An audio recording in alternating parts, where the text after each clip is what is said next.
रक्षाबंधन हो या तीज का त्योहार, इस फेस्टिवल मुंह मीठा करे घेवर की मिठाई के साथ। आज मैं आपके साथ शेयर कर रही हूँ राजस्थान की सबसे फेमस और स्वादिष्ट मिठाई घेवर की रेसिपी।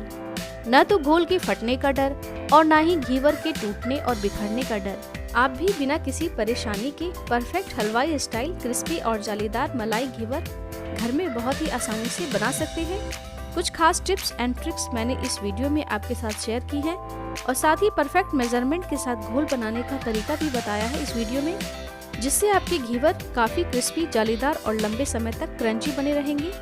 तो बने रहिए मेरे साथ और देखते हैं कि बिना मोल्ड के इसे कैसे बनाया जाता है। हाय फ्रेंड्स, वेलकम टू खाना खजाना विद अनु। मैं अनु आप सभी का स्वागत करती हूँ। घेवर के बैटर को बनाने के लिए यहाँ मैं 1 कप मैदा ले रही हूँ। ग्राम्स में देखिए तो लगभग 200 ग्राम के करीब मैदा है। मेजरमेंट के लिए आप घर की कोई भी कप या कटोरी यहाँ ले सकते हैं। आधा कप दूध रूम टेम्परेचर पर का लिया है। यहाँ ठंडे दूध का इस्तेमाल बिल्कुल नहीं करना है। 1/4 कप शुद्ध घी लिया है, यानी जितना कप हम मैदा लेंगे उसका 1/4 कप हम घी लेंगे। 1 बड़ा चम्मच बेसन लेंगे। बैटर बनाने के लिए सबसे पहले घी को गैस पर गर्म कर लेते हैं। तो यहाँ मैंने घी को गर्म करके बोल में निकाल लिया है। एक बड़े से परात में गर्म घी को डाल देते हैं। साथ ही 4 आइस क्यूब्स भी इसी गर्म घी में डालेंगे और हथेली से आइस क्यूब्स को घी के साथ मिलाते जाएंगे, जिससे घी थोड़ा ठंडा होगा और इसका टेक्सचर बदलने लगेगा। इसे लगातार मिलाते रहना है।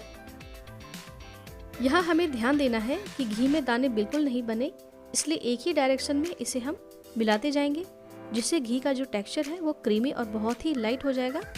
आप देख सकते हैं कि घी का टेक्सचर बिल्कुल मक्खन की तरह या फिर व्हिप्ड क्रीम जो हम केक के लिए बनाते हैं, बिल्कुल वैसा ही टेक्सचर आ गया है। इसे हमें क्रीमी फॉर्म में आने तक ही फेंटना है। अगर आइस क्यूब्स पूरी तरह से मेल्ट नहीं हुई है तो इसे हम निकाल कर अलग कर लेंगे। अब हम इसमें मैदा डालेंगे। मैदे को एक बार में ही नहीं डालना है, मैदे को थोड़ा थोड़ा करके डालना है। 1 बड़ा चम्मच बेसन ऐड कर देते हैं। मैदा और बेसन को क्रीम के साथ अच्छी तरह से मिला लेते हैं। अच्छी तरह से मिक्स हो जाने के बाद फिर से थोड़ा मैदा बैटर में डालेंगे और हाथों से इसे मिलाएंगे। मैदे को अच्छी तरह से मिलाने के बाद अब हम इसमें दूध डालेंगे। दूध भी थोड़ा थोड़ा करके ही डालना है, जिस तरह से हम मैदा को डालकर मिला रहे हैं। इससे बैटर में लम्प्स नहीं बनते हैं। थोड़ा मैदा और डालकर मिलाते हैं। अगर मैदा ड्राई जैसे लगने लगे तो दूध डालकर बैटर को और स्मूथ बनाएंगे। इस तरह से हथेली की सहायता से मिलाते हुए बहुत ही स्मूथ बनाएंगे, जिसमें लम्प्स बिल्कुल नहीं रहे। इस प्रोसेस को हमें तब तक करना है जब तक कि दूध और मैदा पूरी तरह से मिक्स ना हो जाए। तो यहाँ मैंने मैदे और दूध को अच्छी तरह से मिला लिया है। आप देख सकते हैं मैदे और दूध का बिल्कुल स्मूथ पेस्ट बनकर तैयार हो गया है। अब हम इसमें पानी डालेंगे। पानी हमें यहाँ नॉर्मल टेम्परेचर का ही लेना है। ठंडा पानी यहाँ हम बिल्कुल यूज़ नहीं करेंगे, क्योंकि कई बार ऐसा होता है कि बैटर में ठंडा पानी डालने से घी अलग हो जाता है और बैटर खराब हो जाता है, जिससे सही ढंग से घेवर नहीं बन पाता है। पानी मैं यहाँ थोड़ा थोड़ा करके डाल रही हूँ। पानी एक बार में ही ज़्यादा नहीं डालें, नहीं तो घोल बहुत ज़्यादा पतला बन सकता है। घोल की कंसिस्टेंसी देखते हुए इस बैटर में पानी डालते जाएंगे। इस बैटर में मैंने टोटल 1.5 कप के करीब पानी डाला है, यानी 1 ग्लास जो कि 500 ml के करीब होता है, उतना आप पानी इसमें डाल सकते हैं। बैटर में कोई लम्स या गांठें न रह जाए, इसलिए इसे बड़े से स्ट्रेनर में डालकर छान लेते हैं। ये देखिए बैटर की कंसिस्टेंसी बिल्कुल दूध की तरह पतली है। हमें ऐसी ही कंसिस्टेंसी चाहिए, फ्री फ्लोइंग। बैटर बिल्कुल धार की तरह गिर रही है। अगर आपको लगता है कि बैटर थोड़ी गाढ़ी सी है तो इसमें और पानी आप डाल सकते हैं। कलछी पर बैटर की लेयर आप देख सकते हैं। इतनी ही पतली बैटर हमें बनानी है। घेवर बनाने के लिए आप सॉस की बोतल या फिर इस तरह का प्लास्टिक का बोतल ले सकते हैं। सॉस बोतल में बैटर को डालने के लिए नोजल बनी होती है, लेकिन इस बोतल में नोजल नहीं है, तो हम इसके ढक्कन में सेंटर में एक छोटा सा गैप बना देंगे। अब हम इस बोतल में बैटर को भर लेंगे, जिससे घेवर बनाने में आसानी होगी और कितनी मात्रा में बैटर को डालना है उसका भी अंदाज़ा आपको हो जाएगा। बिना मोल्ड के हम घेवर बना रहे हैं, तो हम घर के ही बर्तन में घेवर बनाएंगे।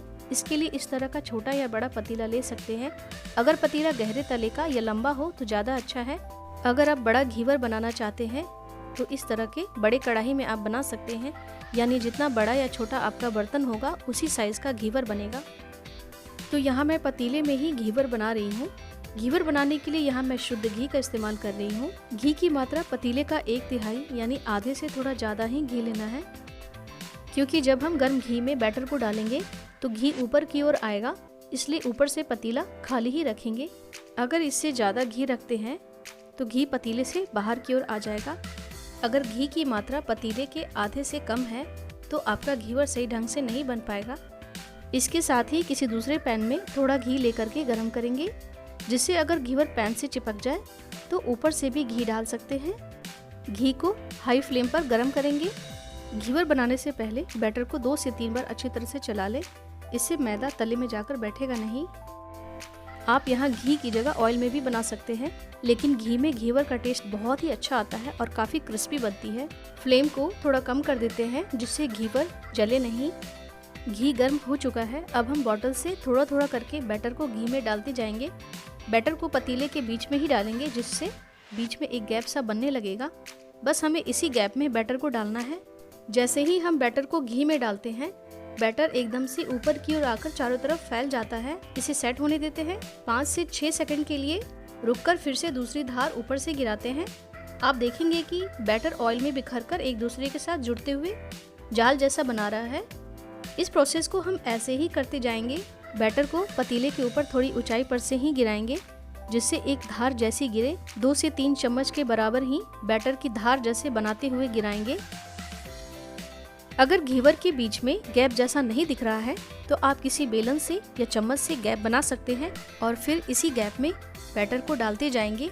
शुरू में घीवर अगर कच्ची हो तो गैप बनाने की कोशिश बिल्कुल नहीं करें, नहीं तो घीवर बेलन से या चम्मच से चिपक जाएगा और उसका शेप खराब हो जाएगा। इस तरह से थोड़ा थोड़ा बैटर डालने से एक थिक लेयर घीवर का बन जाएगा। इस समय आप देख लें कि घीवर को कितनी मोटी या पतली बनानी है। इसके लिए बैटर की क्वांटिटी बॉटल में या कप में निकाल कर रख लें। उतने ही क्वांटिटी में आप हर बार घीवर को बनाते समय डालें। इससे सारे घीवर एक ही साइज के बनेंगे। मैंने यहाँ लगभग आधी बॉटल तक बैटर को एक घीवर बनाने के लिए डाला है। घीवर का कलर लाइट ब्राउन हो गया है। अब हम ऊपर से भी अलग से गर्म किया हुआ घी डालेंगे, जिससे घीवर ऊपर से भी अच्छे से सिक जाए। अगर आपका घीवर पतीले में साइड से चिपक गया है तो इस तरह से घी डालने पर आसानी से निकल जाएगा। मैंने जो घीवर बनाया है वो पतीले से चिपका नहीं है, तो इसे हम आसानी से कलछी के हैंडल से निकाल सकते हैं। घीवर का बढ़िया सा गोल्डन कलर आ गया है। अब हम इसे निकाल लेते हैं। 1 से 2 मिनट तक घीवर को ऐसे ही रखेंगे, जिससे इसका एक्स्ट्रा ऑयल पतीले में ही निकल जाए। फिर इसे जाली के ऊपर रखकर प्लेट में रखेंगे, जिससे ऑयल रिसकर प्लेट में आ जाए। इसी तरीके से दूसरा घीवर भी हम तैयार कर लेंगे।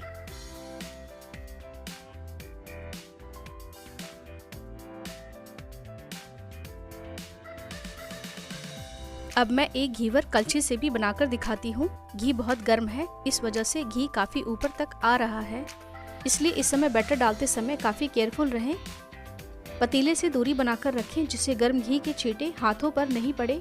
अगर आपका घीवर पतीले से चिपक जाता है तो उसे चाकू की सहायता से किनारा अलग कर ले। तीसरा घीवर भी लगभग तैयार है। अच्छा सा गोल्डन कलर आ गया है। इसे भी हम केयरफुली प्लेट में निकाल कर रख लेते हैं। परफेक्ट और जालीदार घीवर बनकर तैयार है। तो देखा आपने घीवर बनाना कितना आसान है। बस इस वीडियो में बताए गए कुछ बातों का ध्यान रखें तो आपके घीवर भी परफेक्ट और जालीदार बनेंगे। सिर्फ 1 कप मैदा से 4 से 5 घीवर बनाकर तैयार कर सकते हैं। अब हम इस घीवर को ठंडा कर लेते हैं। आप इस घीवर को एयर टाइट कंटेनर में रखकर 1 वीक तक क्रिस्पी रख सकते हैं। तो चलिए आइए घीवर के लिए अब हम रबड़ी और चाशनी भी तैयार कर लेते हैं। रबड़ी बनाने के लिए एक भारी तले की कढ़ाई में 1 लीटर फुल क्रीम दूध डालकर गर्म करेंगे। मीडियम फ्लेम पर दूध को बॉईल होने देते हैं। दूध को लगातार चलाते रहना है। दूध में 2 बड़े चम्मच चीनी डाल देते हैं। चीनी आप अपने टेस्ट के अनुसार कम या ज़्यादा डाल सकते हैं। चीनी को दूध में चलाते हुए मिलाएंगे। रबड़ी में बढ़िया सा कलर लाने के लिए यहाँ मैं 1 चम्मच केसर का पानी डाल रही हूँ। इससे रबड़ी का कलर और टेस्ट बहुत ही बढ़िया हो जाता है। केसर को भी दूध में अच्छी तरह से मिला लेते हैं। दूध उबलकर पहले से आधा हो गया है।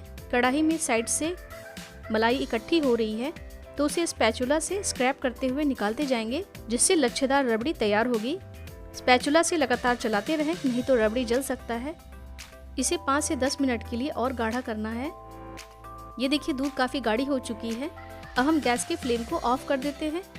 आप रबड़ी की कंसिस्टेंसी देख सकते हैं, इससे ज़्यादा और गाढ़ा नहीं करना है, नहीं तो रबड़ी मावा जैसा तैयार हो जाएगा। रबड़ी को एक बोल में निकालकर ठंडा कर लेते हैं। अब हम घेवर के लिए चाशनी बनाएंगे। इसके लिए पैन में 1 कप चीनी लेंगे, इसमें आधा कप पानी डालेंगे। फ्लेम को मीडियम ही रखेंगे। पहले चीनी को पानी में मेल्ट होने देते हैं। यहाँ हमें एक तार की चाशनी बनानी है, तो ज़्यादा चाशनी को गाढ़ा नहीं करें, बस चीनी पानी में अच्छी तरह से घुल जाए। इसमें अब हम इलायची का पाउडर डालेंगे। अगर आपको इलायची का फ्लेवर पसंद नहीं है तो आप केवड़ा वाटर या रोज़ वाटर भी चाशनी में डाल सकते हैं।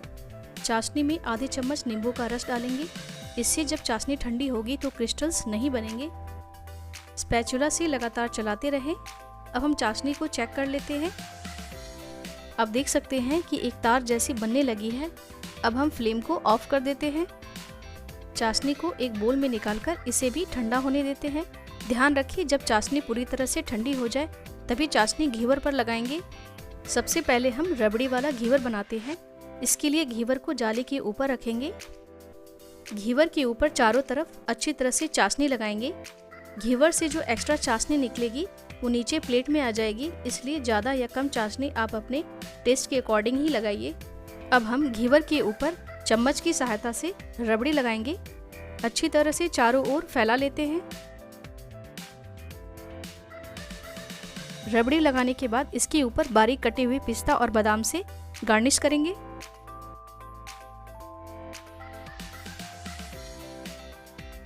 कुछ केसर के स्ट्रैंड्स भी इसके ऊपर लगा देते हैं, जिससे रबड़ी घेवर और भी खूबसूरत दिखने लगे। अब हम चाशनी वाले घेवर भी बनाकर तैयार कर लेते हैं। इसके लिए घेवर के ऊपर चारों ओर अच्छी तरह से चाशनी लगाएंगे। अपनी पसंद की कोई भी ड्राई फ्रूट्स चॉप करके इसके ऊपर आप लगा सकते हैं।